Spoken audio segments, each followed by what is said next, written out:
दोस्तों, रामायण और महाभारत हिंदू धर्म के ऐसे महाग्रंथ हैं जो हजारों रहस्यों को समेटे हुए हैं।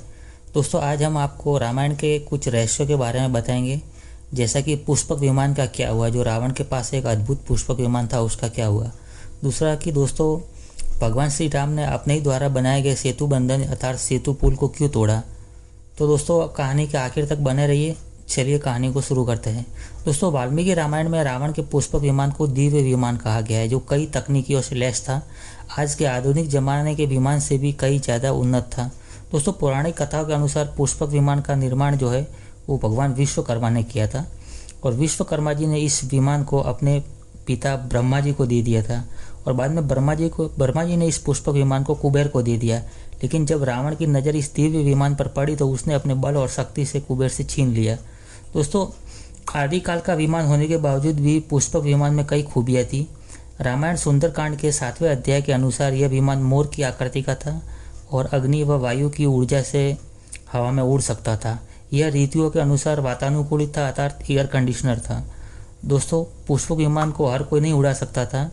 कहा जाता है कि इस दिव्य विमान को केवल वही उड़ा सकता था जिसने इसके संचालन के मंत्र को सिद्ध किया हो। दोस्तों, माता सीता का अपहरण कर रावण इसी पुष्पक विमान से लंका को ले गया था। इसके बाद लंका विजय को प्राप्त करने के बाद, रावण का अंत करने के बाद, राम जी, माता सीता और लक्ष्मण इसी पुष्पक विमान से अयोध्या लौटे थे। दोस्तों, रावण की मृत्यु के बाद पुष्पक विमान के अधिपति विभीषण बने, लेकिन विभीषण ने कुबेर को यह विमान वापस लौटा दिया।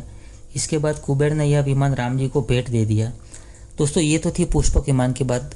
दोस्तों, अब बात यह आती है कि भगवान श्री राम ने अपने ही द्वारा बनाए गए सेतु बंधन अर्थात सेतु पुल को क्यों तोड़ दिया। दोस्तों, राम सेतु हम सब जानते हैं कि भगवान श्री राम जब लंका विजय के लिए यज्ञ कर रहे होते हैं, यज्ञ करने के बाद एक बहुत बड़े पुल का निर्माण करते हैं जिसे राम सेतु कहा जाता है। दोस्तों, राम सेतु का निर्माण वानर सेना और भगवान श्री राम ने मिलकर 5 दिनों में पूरा किया था, और उसके बाद वह लंका में प्रवेश करते हैं। और उसके बाद की कहानी आप और हम सभी जानते हैं। रावण के साथ युद्ध होता है और रावण का अंत करके वह वापस अपने अयोध्या लौटते हैं, जो कि पुष्पक विमान में बैठने के बाद लौटते हैं। दोस्तों, अयोध्या में कुछ साल व्यतीत करने के बाद भगवान श्री राम को जब विभीषण की जब याद आती है तो वह विभीषण से मिलने जाते हैं। उधर जब विभीषण को यह खबर लगती है कि भगवान श्री राम, भरत और सुग्रीव पुष्पक विमान से लंका में आ रहे हैं, तो विभीषण पूरी लंका नगरी को सजा देता है और काफ़ी सुंदर बना देता है। भगवान श्री राम वहाँ जाते हैं, उनका काफ़ी सत्कार होता है, और जब भगवान श्री राम का विभीषण से मिलन होता है तो विभीषण को वह राजपाट से संबंधित कई अहम जानकारियाँ उनको देते हैं, और राजपाट के संचालन के नियम भी उन्हें सिखाते हैं। तभी विभीषण बोल पड़ता है, हे प्रभु, आपने हमें सब कुछ शिक्षा और संचालन की विधि तो दे दिया, लेकिन मैं अहिंसा के मार्ग पर नहीं चल सकता, क्योंकि इसी जो राम सेतु आपने बनाया है, इसी सेतु के कारण हमारी लंका नगरी में चलकर काफ़ी राक्षस और अनीति फैलाने वाले लोग प्रवेश कर जाते हैं, और उनसे बचने के लिए मुझे अहिंसा नीति का त्याग करना पड़ता है, और मुझे राज्य संचालन में काफ़ी बाधा उत्पन्न हो रही है।